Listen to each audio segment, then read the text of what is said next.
আজকে আমরা এসে এখানে দেখতে পারছি যে চারাটি আজকে খুলে দেওয়া হয়েছে।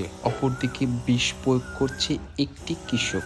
আজকে এই চারাগুলো খুলেছে। এখানকার যে কৃষক তারা কত সুন্দরভাবে তারা চারা প্রথমত বীজে এনে মাটি রিফারিং করে তারা এখানে চারা রোপণ করে। সবে মাত্র এই বেডগুলো খুলে দেওয়া হলো চারার। মাত্র আজকে তার বয়স ৫ থেকে ৬ দিন। রোপণ করার পর চারাগুলো যে একটু সাইজে বড় হয় তখন তারা পরিচর্যা দিনের পরই পাতা ৩টি পাতা বাড়ায়।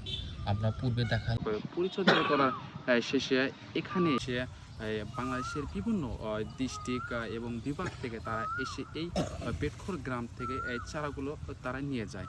আমরা দেখালাম কিছুক্ষণ পূর্বে এখানে তারা চারা ফেলেছে। বর্তমান সবেমাত্র এখানে শুরু হয়েছে।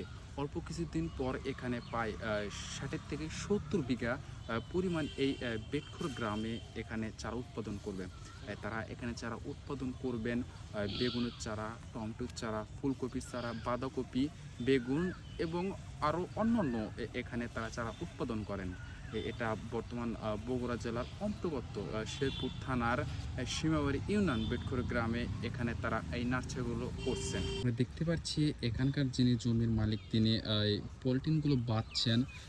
একজন পলিথিন টানিয়ে এনে দিয়ে রেখে গেলেন। এই চারাগুলো ছোট হওয়ার কারণে ঢেকে দিতে হয়। অপরদিকে আরেকজন বাচ্চা আমরা দেখতে পাচ্ছি ওখানে একজন সে ব্যস্ত ও বিষ দেওয়ায় চারাতে বিষ দিলেন এবং আরেকজন আমরা দেখতে পাচ্ছি জমিতেও সে বিষ দিচ্ছেন।